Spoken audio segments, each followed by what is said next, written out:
ধুনীয়াকৈ বাছি মেলি হালধি নিমখ সানি লৈছোঁ। আৰু এইখিনি ঘৰৰ পানীলাওৰে বনাই দেখুৱাম।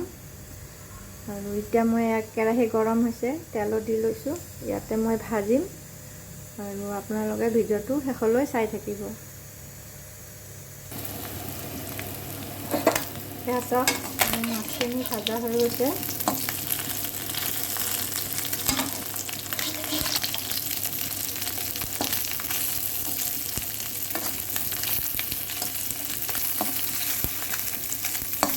মোৰ মাছখিনি ভাজা হৈ গৈছে আৰু এইখিনি আছে, এইখিনিও ভাজি ল'ম। মোৰ মাছখিনি ভাজা হৈ গৈছে।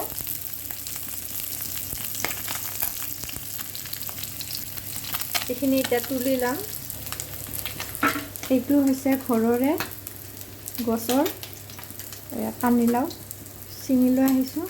আৰু এইটোৰে আপোনালোকক চিম্পুল এটা ৰেচিপি বনাই দেখুৱাম। আৰু আশা কৰোঁ আপোনালোকে ভিডিঅ'টো শেষলৈ চাব। পানীলাওটো এতিয়া মই ধুনীয়াকৈ ধুই মেলি বাছি ল'ম। এয়া কেৰাহী গৰম হৈ গৈছে। মই ডাঙৰ চামুচেৰে এচামুচ মিঠাতেল দিছোঁ আৰু পিঁয়াজ এফাল দিছোঁ। আৰু ইয়াতে 2টা শুকান জলকীয়া দিছোঁ আৰু অকণমান এয়া পাঁচফোৰণ দিছোঁ।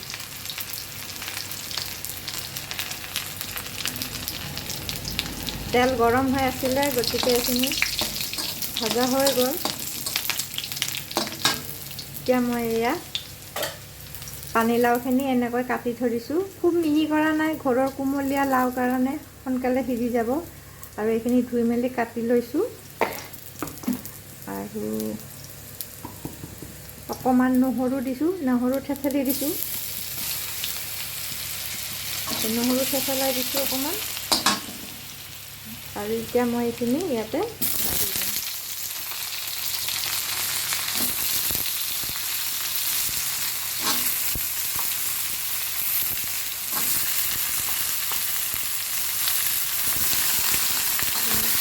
ধুনীয়াকৈ লৰাই দিম।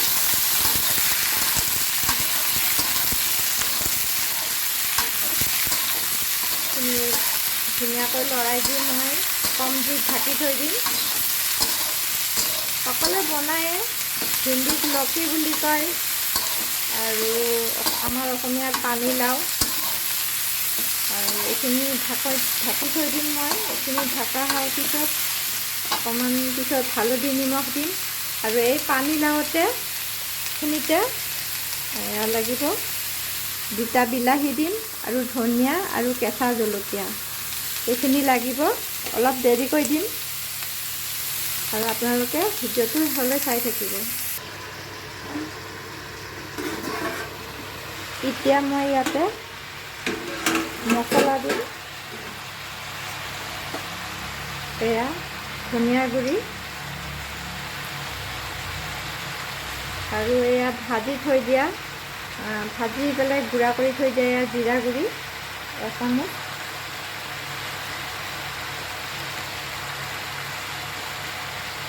অকণমান জলকীয়া গুড়ি দিছোঁ।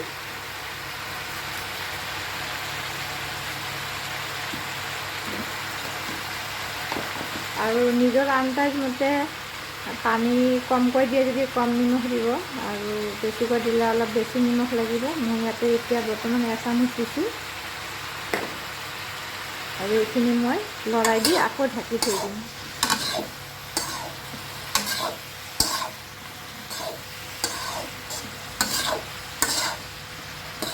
খুব সহজ ৰেচিপি, মই কোনো নতুন ইয়াতে আইডিয়া দিয়া নাই, সকলোৱে বনাই চিম্পুল ৰেচিপি।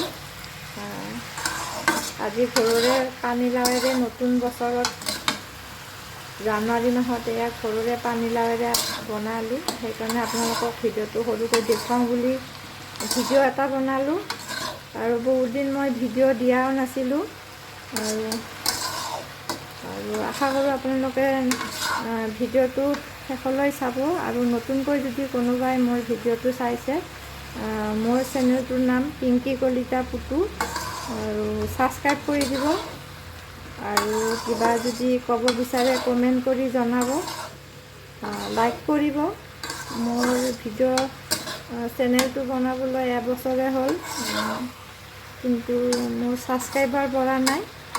ছাবস্ক্ৰাইবাৰ বঢ়িলে কিবা এটা কৰি থাকিব মন যায়, গতিকে ছাবস্ক্ৰাইব কৰি দিব।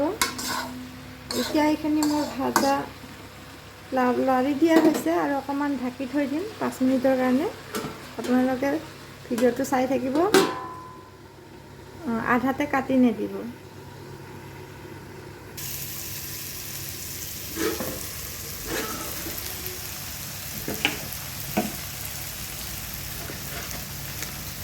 লাওখিনি সিজিছে, এতিয়া মই হালধি দি দিছোঁ অকণমান।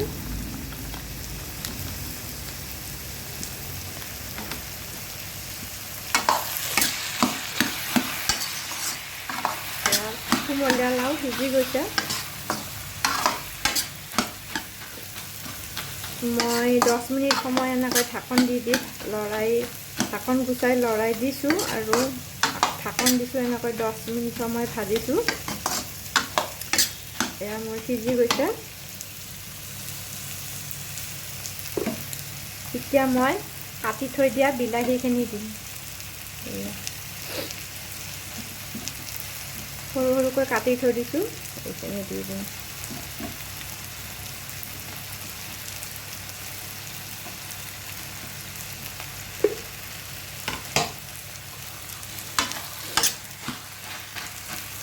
বেছি সময় নালাগে।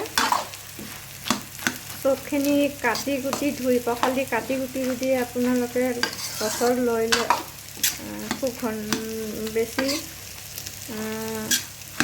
20 মিনিট 25 মিনিট সময়ত আঞ্জাখন হৈয়ে যায়। এতিয়া মোৰ পানীলাও গলি গৈছে, বিলাহীখিনিও যদি অলপমান গলি যোৱাৰ পিছত মই ইয়াতে গৰম পানী দি দিম।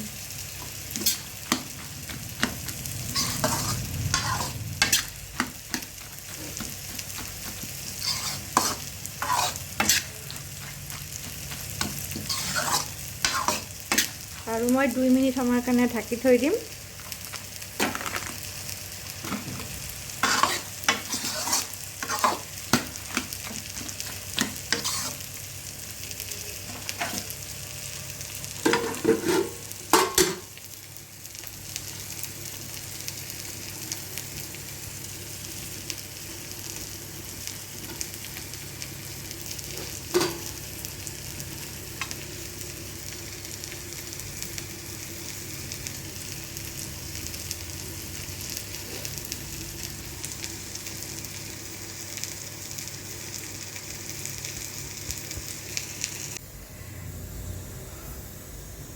নমস্কাৰ বন্ধুসকল, ইফালে মই ফুলকবি ভাজি আছোঁ, আলু আৰু ফুলকবি শুকান ভাজি। আৰু এয়া চাওক পানীলাও সিজি গৈছে। ইয়াতে মই এতিয়া এগিলাচ গৰম পানী ঢালিম। এগিলাচ গৰম পানী ঢালিম। নিজৰ আন্দাজ মতে বেছিকৈ দিব পাৰে। মই এগিলাচ দিছোঁ। আৰু 2 মিনিট সময় মই ঢাকি থৈ দিম। তাৰপিছত মই ইয়াতে মাছখিনি ঢালি দিম।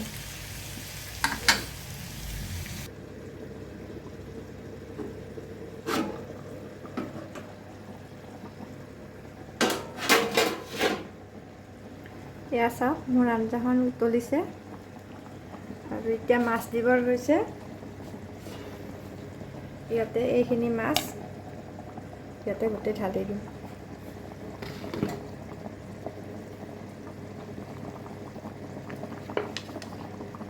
এইখিনি মাছ দি দিছোঁ।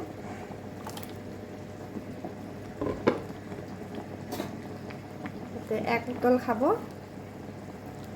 5 মিনিট সময় 3 মিনিটমান সময় এক উতল খালে মোৰ আঞ্জা ৰেডি।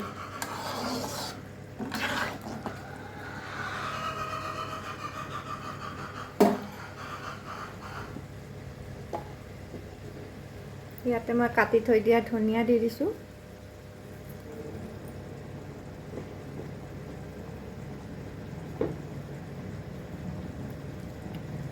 আৰু এটা ফালি কেঁচা জলকীয়া দি দিছোঁ। 3 মিনিট সময় ঢাকি থৈ দিছোঁ।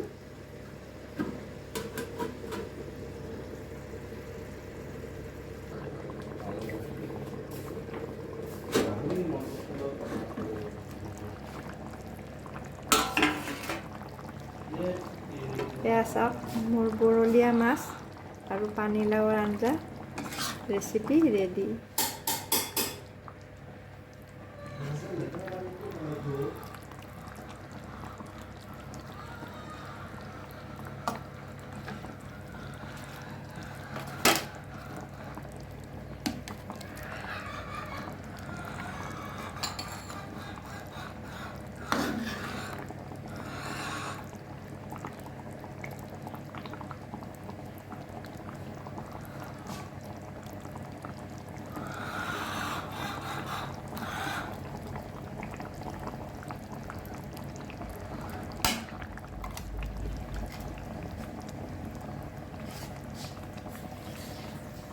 আশা কৰোঁ আপোনালোকে মোৰ ভিডিঅ'টো শেষলৈকে চাইছে আৰু চাই পেলাই ভাল পাইছে।